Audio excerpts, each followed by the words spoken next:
សូមជូនរឿង Cinderella មានពេលមួយក្នុងគោឆ្ងាយមួយមាននារីស្រស់ស្អាតម្នាក់ឈ្មោះ Cinderella នាងមានចិត្តល្អសុភាពនិងពោរពេញដោយក្តីសុបិនទោះជាយ៉ាងណាជីវិតរបស់នាងមិនមែនជាការងាយស្រួលនោះទេក្រោយពីម្ដាយស្លាប់ទៅឪពុករបស់នាងបានរៀបការជាថ្មីជាមួយស្ត្រីម្នាក់ជាម្ដាយចុងចិត្តអាក្រក់មិនស្រឡាញ់នាងទេដែលមានកូនស្រីពីរនាក់ម្ដាយចុងនិងបងប្អូនស្រីរបស់ Cinderella បានប្រព្រឹត្តចំពោះនាងយ៉ាងឃោរឃៅដោយបង្ខំនាងឲ្យធ្វើកិច្ចការផ្ទះទាំងអស់និងចាត់ទុកនាងដូចជាអ្នកបម្រើ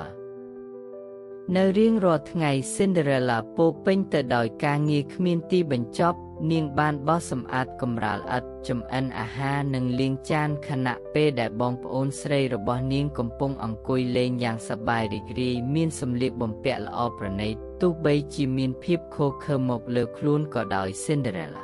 មិនដែលបាត់បង់ក្តីសង្ឃឹមទេនាងបានរកឃើញបានសម្រាលទុកនៅជំនួយសត្វតូចនៃផ្ទះដូចជាកណ្ដុរសត្វស្លាបនិងសត្វដទៃទៀតដែលបានក្លាយជាមិត្តរបស់នាង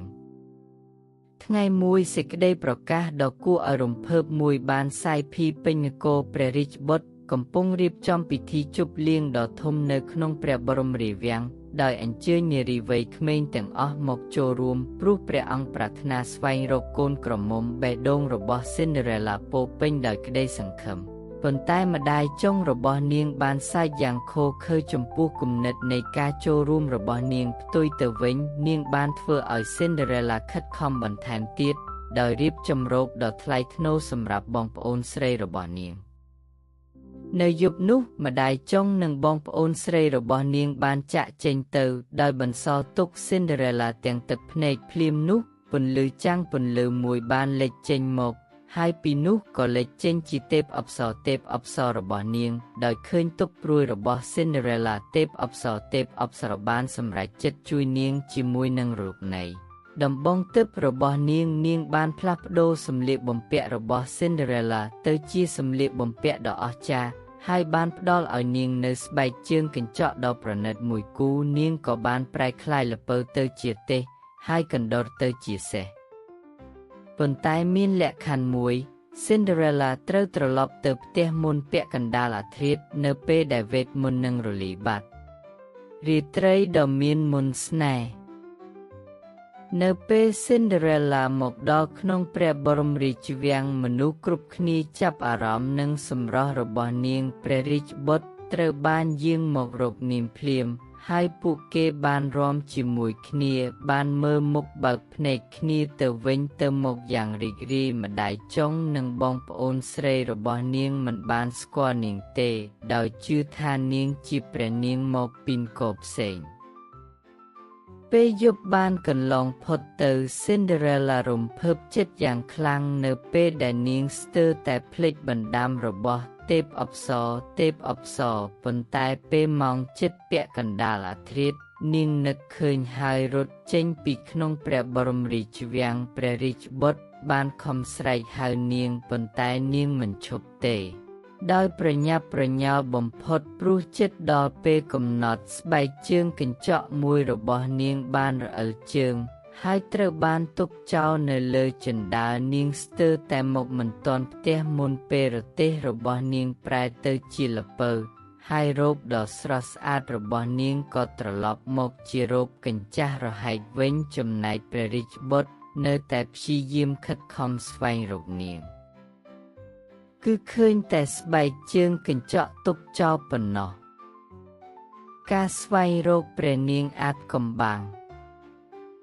នៅថ្ងៃបន្ទាប់នគរមានបិទប្រកាសដំណឹងការស្វែងរកម្ចាស់ស្បែកជើងកញ្ចក់ព្រះរាជបុត្របានរក្សាទុកស្បែកជើងកញ្ចក់ហើយបានប្រកាសថាទ្រង់នឹងរៀបអភិសេកជាមួយនឹងនារីដែលម្ចាស់មានជើងសឹមនឹងវាស្ត្រីវ័យក្មេងគ្រប់រូបនៅក្នុងនគរសុទ្ធតែតាំងខ្លួនជាម្ចាស់ហើយព្យាតាមខំបានសាកល្បងពាក់វារួមទាំងបងប្អូនស្រីរបស់ Cinderella ប៉ុន្តែគ្មាននរណាម្នាក់អាចសឹមនឹងស្បែកជើងដ៏ប្រណិតនោះបានទេបងប្អូនស្រីចុងសាកពាក់ស្បែកជើងកញ្ចក់ប៉ុន្តែវាមិនសមនឹងជើងរបស់ពួកគេឡើយ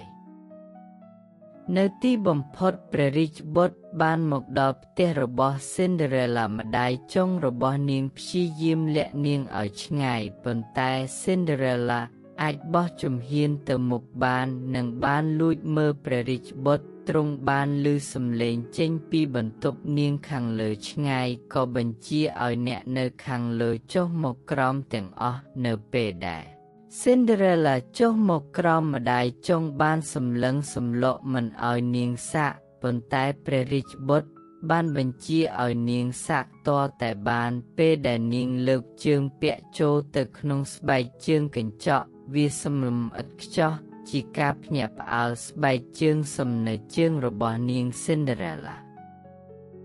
ព្រះរាជបុត្របានធ្លាក់ក្នុងអន្លង់ស្នេហ៍ក៏សុំស្រឡាញ់ Cinderella ហើយបានសម្រេចរៀបអភិសេកជាមួយនាង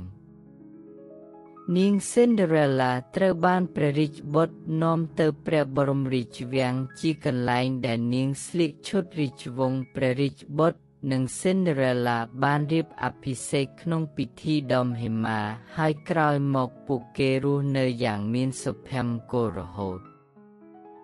ចំណែកម្ដាយចុងនិងបងប្អូនស្រីចុងត្រូវបានគេទុកចោលដោយដឹងថាហួសពេលវេលានៃអំពើឃោរឃៅដែលពួកគេបានធ្វើបាប Cinderella ប៉ុន្តែ Cinderella ដែលមានចិត្តសប្បុរសបានអត់ទោសឲ្យពួកគេ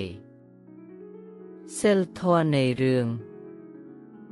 សេចក្តីសប្បុរសសេចក្តីក្លាហាននិងចិត្តបរិសុទ្ធអាចជំនះសូម្បីតែទុក្ខលំបាកបំផុតហើយនាំទៅរកសុភមង្គលពិតនៅក្នុងជីវិត